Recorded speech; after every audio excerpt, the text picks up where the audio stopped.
नमामि शमीशान निर्वाणरूपम् विभुं व्यापकं ब्रह्मवेदस्वरूपम्। హాయ్ మా welcome back my channel. Present అయితే మనం పాలకొల్లో ఉన్నాం. ఇక్కడ పంచరామంలో ఒకటైన శ్రీ క్షీర రామలింగేశ్వర స్వామి టెంపుల్ అయితే ఉంది. సో మేమైతే గుడికి వచ్చాం. ఇప్పుడు ఇదే ఫస్ట్ టైం రావడం. సో ఇప్పుడు మేము గుడి పైన అయితే ఉన్నాం. ఇప్పుడు కిందకి వెళ్ళి గుడి చూపిస్తా. ఇప్పుడు మీకు దానికన్నా ముందు గుడి దగ్గరికి ఎలా రావాలని చూద్దాం. సో మేమైతే అమలాపురం నుంచి వచ్చాం. సో అమలాపురం నుంచి రోడ్లు చాలా బాగున్నాయి.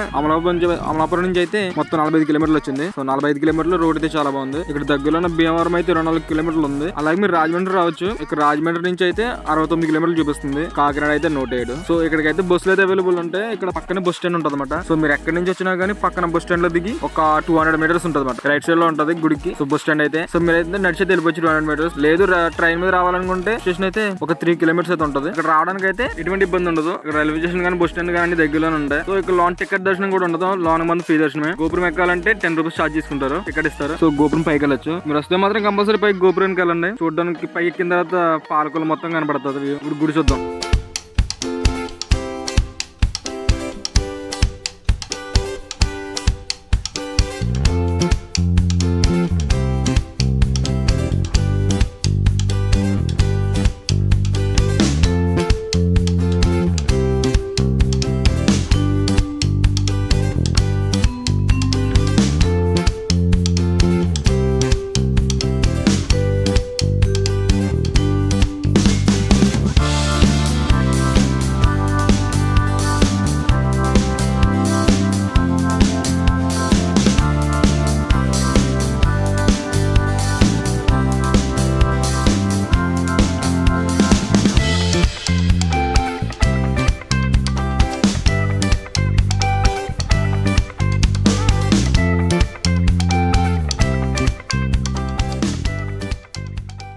ఇది గోపురం ఎక్కడ టికెట్స్ అన్నమాట. టికెట్ కౌంటర్ మాత్రం లోనే ఉంటుంది. గోపురం ఎక్కడానికి అయితే 10 రూపీస్ టికెట్.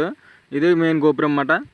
ఇది చాలా హైట్ ఉంది. సో ఇప్పుడైతే తాళాలు అయితే తీయలేదు, లో ఉంది ఎక్కడానికి. సో టికెట్ తీసిన తర్వాత తాళాలు తీస్తారు. సో మేమే ఫస్ట్ వెళ్తుంటాం. ఇప్పుడు మీరు వెళ్ళినప్పుడు మాత్రం పైకి మాత్రం జాగ్రత్తగా వెళ్ళండి. వెళ్ళే దారి చాలా ఇరుగ్గా ఉంటుంది. అసలు వెళ్ళి కొలిది మొత్తం హైట్ తగ్గిపోతూ ఉంటుంది అన్నమాట మెట్లు.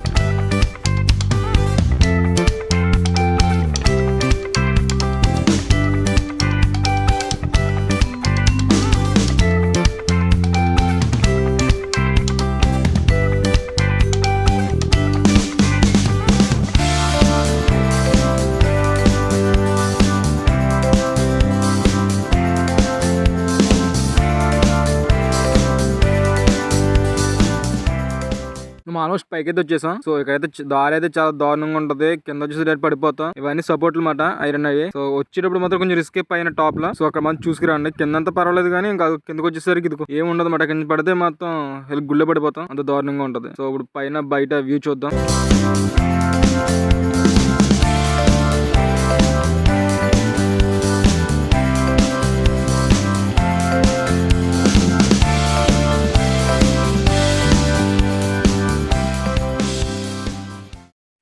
ఇప్పుడు మేము కిందకైతే వెళ్ళిపోతున్నాం. కిందకి వెళ్ళినప్పుడు కూడా మీరు చాలా జాగ్రత్తగా వెళ్ళాలి. ఎందుకంటే ఇక్కడ చూడవచ్చు చిన్న బెజ్జం ఉంటుంది. ఇందులోంచి లోనికి రావాలి, ఇందులోంచి బయటికి వెళ్ళాలి. చూడొచ్చు మీకు లోన్ చిన్న బెజ్జం ఉంటుంది. సో ఇది లోనికి రావాల్సిన దారి. ఈ వీడియో మీకు నచ్చింది అనుకుంటున్నా. నచ్చితే మాత్రం తప్పకుండా సబ్స్క్రైబ్ చేసి ఫాలో చేయండి. మా ఇన్ఫర్మేషన్ నచ్చితే మాత్రం తప్పకుండా కింద కామెంట్ చేయండి.